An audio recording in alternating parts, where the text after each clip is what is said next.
Assalamualaikum warahmatullahi wabarakatuh. Halo, perkenalkan nama saya Lailatul Fitri dari Agribisnis Kelas C dengan NIM akhir 020, Fakultas Pertanian Universitas Sriwijaya Madura.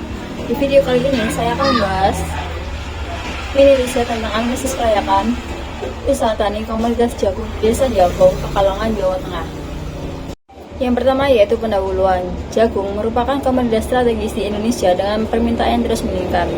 Salah satunya yaitu di daerah Pekalongan, sebuah kabupaten di Jawa Tengah yang memiliki potensi untuk mengembangkan usaha tani jagung dengan luas lahan yang subur. Namun produktivitas jagung di Pekalongan masih rendah disebabkan oleh penggunaan teknologi usaha tani yang kurang optimal, sehingga petani perlu menerapkan teknologi usaha tani yang tepat seperti pemilihan varietas unggul, penggunaan benih bersertifikat, pengolahan tanah yang baik, pemupukan yang tepat, pengendalian hama dan penyakit yang efektif, serta panen dan pasca panen yang optimal. Kendala yang dihadapi petani meliputi kurangnya modal, informasi, fasilitas, dan bantuan. Oleh karena itu, tujuan dari penelitian ini adalah menganalisis kelayakan usaha tani jagung untuk mengetahui keuntungan dan tidak layaknya pengembangan usaha tani di Pekalongan. Metode yang digunakan dalam analisis kelayakan usaha tani jagung mencakup perhitungan biaya produksi, penerimaan, keuntungan, dan indikator kelayakan seperti RC ratio, BEP penerimaan, BP harga, dan payback period atau PP. Kemudian selanjutnya gambaran umum. Pekalongan memiliki potensi untuk mengembangkan usaha tani jagung berkat lahan yang luas dan subur, serta iklim yang mendukung. Meskipun luas panen jagung di kabupaten ini cukup besar, yang produktivitasnya jagung masih rendah dibandingkan dengan rata-rata nasional. Petani di Pekalongan menggunakan varietas unggul lokal atau hibrida seperti BC2, 517, dan Pioneer 27 yang disesuaikan dengan kondisi agroekologi setempat. Kemudian karakteristik responden. Pada analisis usaha tani yang saya lakukan ini terdapat dua responden, yaitu Bu Ani berusia 46 tahun yang berasal dari Desa Jagonglar yang memiliki luas lahan 1,5 hektar, dan Pak Sugeng berusia 51 yang berasal dari Desa Jagung Kidul yang memiliki luas lahan 2 hektar. Dan kedua lahan jagung yang digunakan tersebut merupakan statusnya sewa yang disewa dari orang yang sama. Kemudian analisis kelayakan usaha tani jagung di Desa Jagong, Pekalongan, Jawa Tengah. Berdasarkan tabel perhitungan di atas dapat diketahui bahwa usaha tani jagung di Pekalongan diantaranya yang pertama yaitu hasil analisis RC rasio usaha tani pada petani 1 yaitu sebesar sekitar 2,15 dan petani 2 sebesar 2,24, dan artinya hasil tersebut menunjukkan bahwa jumlah penerimaan RC lebih dari 1, maka usaha tani ini dapat dikatakan layak untuk dijalankan. Kemudian hasil analisis BEP penerimaan dan BEP harga pada petani 1 yaitu diketahui pada BEP penerimaan sebesar Rp2.949.444 dengan harga per kilonya Rp951 per kilo. Dan petani 2 yaitu untuk BEP penerimaannya di BEP penerimaan menunjukkan sekitar Rp3.665.274 dengan harga per kilonya Rp986. Yang artinya nilai tersebut menunjukkan bahwa hasil analisis BEP di mana produsen mendapatkan keuntungan atau tidak mengalami kerugian, dan keduanya impas. Kemudian hasil analisis payback period pada petani 1 untuk mengembalikan dana yang diinvestasikan sekitar 63 bulan atau sekitar 6,5 tahun, sedangkan pada petani 2 sekitar 51 bulan atau 4 tahun. Maka dapat dikatakan nilai payback period PP pada usaha tani jagung di Pekalongan dikategorikan lambat untuk petani 1, sedangkan petani 2 dikategorikan sedang dalam mengembalikan modal usahanya. Petani di daerah Pekalongan memiliki beberapa cara dalam membiayai kegiatan usaha taninya. Yang pertama yaitu modal sendiri, di mana petani menggunakan modal yang telah disiapkan dari hasil usaha taninya sebelumnya atau dari tabungan pribadi. Yang kedua yaitu pinjaman dari bank di mana petani dapat mengajukan pinjaman modal usaha tani ke bank atau lembaga keuangan yang menyediakan fasilitas kredit pertanian. Yang ketiga yaitu kredit dari koperasi, di mana petani dapat memanfaatkan koperasi pertanian di daerahnya yang memberikan fasilitas kredit dengan bunga yang lebih rendah dibandingkan dengan pinjaman dari bank.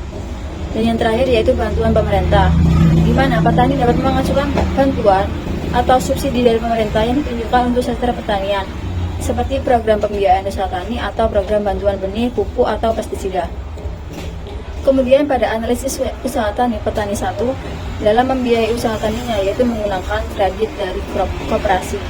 Karena kredit dari koperasi memberikan fasilitas bunga yang lebih rendah dibandingkan pinjaman dari bank. Sedangkan petani 2 menggunakan modal sendiri dalam membiayai usahanya. Namun di saat petani ingin mengembangkan secara luas usaha taninya, petani tersebut juga menggunakan kredit koperasi karena modal yang digunakan sebelumnya tidak mencukupi atau kurang dalam membiayai usaha taninya.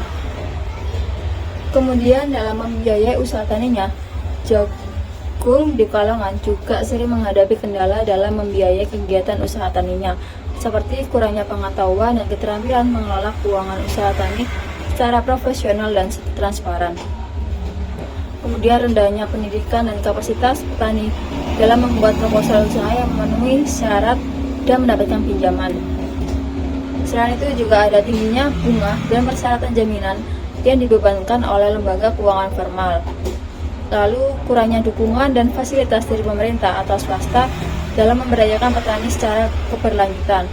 Kemudian perubahan harga pasar atau kegagalan panen yang dapat menyulitkan petani untuk membayar kembali pinjaman mereka.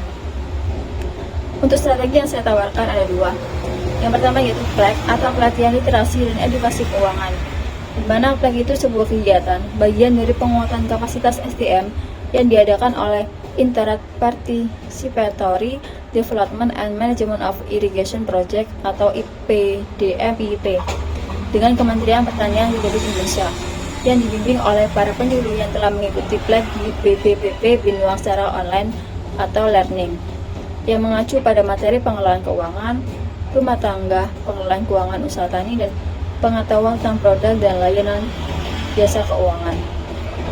Yang kedua yaitu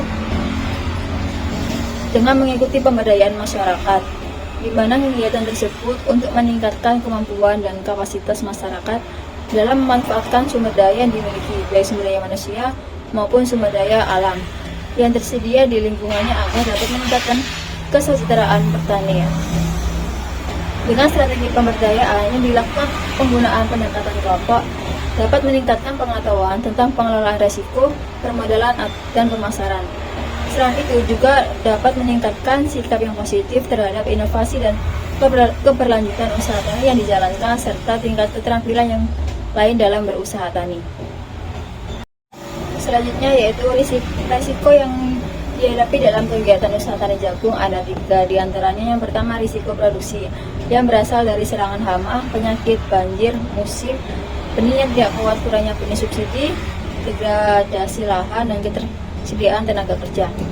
Kemudian risiko harga yang berasal dari fluktuasi harga jual jagung, harga benih, harga pupuk, harga pestisida, dan upah tenaga kerja. Yang ketiga yaitu risiko pendapatan yang mempengaruhi oleh risiko produksi dan risiko harga itu sendiri, dinilai berdasarkan fluktuasi hasil panen dan fluktuasi harga jagung. Kemudian untuk mengatasi risiko tersebut dapat menggunakan varietas unggul, di mana petani memilih varietas jagung yang tahan terhadap penyakit atau kondisi cuaca ekstrim. Yang kedua, pengendalian hama dan penyakit. Petani juga dapat menerapkan langkah-langkah pengendalian hama dan penyakit seperti penggunaan pestisida atau praktik pertanian organik. Kemudian diversifikasi usaha tani. Petani juga dapat menanamkan komoditas lain selain jagung sebagai bentuk diversifikasi risiko. Kemudian ada resiko jaringan dan informasi. Petani juga dapat bergabung dengan kelompok tani atau asosiasi pertanian untuk mendapatkan akses informasi tentang pasar dan teknologi pertanian. Dan yang terakhir yaitu ada asuransi pertanian, di mana petani dapat memanfaatkan program asuransi pertanian untuk melindungi diri dari risiko kerugian akibat cuaca buruk, hama, atau penyakit. Dari program asuransi pertanian terdapat kelebihan dan kekurangan. Untuk kelebihannya yaitu yang pertama dapat memberikan perlindungan bagi petani dari risiko gagal panen akibat faktor cuaca atau bencana alam. Yang kedua yaitu dapat meningkatkan kesejahteraan petani dengan memberikan kompensasi atas kerugian yang dialami. Dan yang ketiga yaitu dapat mendorong petani untuk meningkatkan produktivitas dan kualitas usaha tani jagung dengan menggunakan teknologi yang tepat. Untuk kekurangannya yaitu dapat menimbulkan moral hazard atau perilaku yang tidak bertanggung jawab dari petani yang sengaja merusak tanaman agar mendapatkan klaim asuransi. Yang kedua dapat menimbulkan adverse selection atau ketidaksesuaian antara profil resiko petani dengan premi asuransi yang harus dibayar. Kemudian yang terakhir dapat menimbulkan biaya administrasi yang tinggi untuk proses diverifikasi dan validasi klaim asuransi. Kemudian kerjasama yang dilakukan dua petani ini yaitu bekerjasama dengan gabungan atau gabungan kelompok tani dalam hal pengadaan sarana produksi seperti benih, pupuk, dan pestisida bersama-sama untuk mendapatkan harga yang lebih murah serta memasarkan hasil produktif secara kolektif untuk mendapatkan harga yang lebih tinggi. Kemudian terdapat dua PT yang dapat dijadikan mitra, yaitu yang pertama PT Karoen Pokpat Indonesia Tbk. Perusahaan tersebut merupakan perusahaan yang bergerak di bidang agroindustri dan pakan ternak. Alasan memilih perusahaan ini untuk dijadikan mitra yaitu karena perusahaan ini memiliki kebutuhan bahan baku jagung yang tinggi untuk produksi pakan ternaknya. Yang kedua yaitu PT Pertamina Persero. Itu juga dapat dijadikan mitra karena PT ini merupakan PT yang bergerak di bidang energi minyak bumi, dan PT ini memiliki program pengembangan bioetanol dari bahan baku jagung sebagai salah satu sumber energi terbarukan. Selanjutnya yaitu perencanaan usaha tani. Dalam melakukan perencanaan usaha tani, petani biasanya mempertimbangkan beberapa aspek, yaitu yang pertama pemilihan lokasi, yaitu memilih lahan yang sesuai dengan syarat tumbuh jagung seperti memilih tekstur tanah yang gembur, drainase yang baik, ketersediaan air yang cukup dan tidak tercemar oleh hama dan penyakit. Yang kedua yaitu pemilihan komoditas yang ditanam, yaitu memilih varietas jagung yang unggul baik komposit maupun hibrida yang memiliki hasil tinggi, seragam, tahan terhadap hama dan penyakit, dan responsif terhadap pemupukan. Namun ada beberapa varietas jagung unggul yang direkomendasikan yaitu BC2, BC18, Pioneer 21, NK22, dan Lamuro. Yang ketiga yaitu pemilihan input yang digunakan, yaitu memilih benih, pupuk, pestisida, dan tenaga kerja yang berkualitas dan efisien. Yang keempat yaitu pemilihan waktu tanam, yaitu menyesuaikan dengan musim dan iklim setempat. Waktu tanam yang ideal pada awal musim hujan atau saat curah hujan antara 200-300 mm per bulan. Yang kelima yaitu pemilihan pola tanam, yaitu menentukan apakah jagung akan ditanam secara monokultur atau tumpang sari dengan tanaman lain. Pola tanam monokultur lebih mudah dalam mengelola, tetapi lebih rentan terhadap serangan hama dan penyakit serta degradasi lahan. Sedangkan pola tanam tumpang sari dapat meningkatkan diversifikasi usaha tani dan mengurangi risiko gagal panen, tetapi memerlukan pengetahuan tentang kombinasi tanaman yang cocok. Dan yang terakhir yaitu pemilihan sistem olah tanah, yaitu mengelola apakah jagung akan ditanam dengan tanah konvensional dan atau konservasi. Selanjutnya yaitu ada kesimpulan dan saran. Untuk kesimpulannya, berdasarkan hasil penelitian yang dilakukan, analisis usaha tani komoditas jagung di Desa Jagung, Pekalongan, di Jawa Tengah dapat disimpulkan dalam analisis kelayakan usaha tani untuk perhitungan RC rasio, BEP, dan payback period usaha tani di jagung. Keduanya dinyatakan bahwa usaha tani tersebut layak untuk dijalankan karena memiliki potensi keuntungan yang besar. Namun terdapat beberapa kendala dalam pembiayaan yang dialami oleh petani dan mengatasi resiko melalui penggunaan varietas unggul, pengendalian hama dan penyakit. Kemudian strateginya yaitu mengikuti pelatihan literasi dan edukasi keuangan atau PLEK dan mengikuti pemberdayaan masyarakat. Kemudian usaha tani jagung juga ingin memiliki bekerja sama dengan perusahaan besar, yaitu PT Karawen Pokpat Indonesia Tbk dan PT Pertanian Persiro yang membutuhkan jagung sebagai bahan baku. Dalam perencanaan usaha tani, petani desa Jagong mempertimbangkan lokasi, pemilihan komoditas, pemilihan input yang digunakan, pemilihan waktu tanam, pemilihan pola tanam, dan pemilihan sistem pola tanam. Untuk caranya yaitu yang pertama, petani dapat mewujudkan dalam menjalin kerjasama dengan mitra perusahaan PT Karawen Pokpat Indonesia dan PT Pertamina Persiro yang membutuhkan jagung sebagai bahan baku. Yang kedua, petani perlu meningkatkan pengetahuan dan keterampilan dalam mengendalikan dan penyakit jagung. Yang ketiga, yaitu petani dapat menjalin kerjasama dengan agen pemasaran atau kelompok tani yang mendapatkan akses pasar yang lebih luas. Dan yang terakhir, yaitu petani perlu memahami dampak perubahan iklim dan mengadaptasi metode budidaya yang sesuai. Mungkin cukup sekian dari video saya.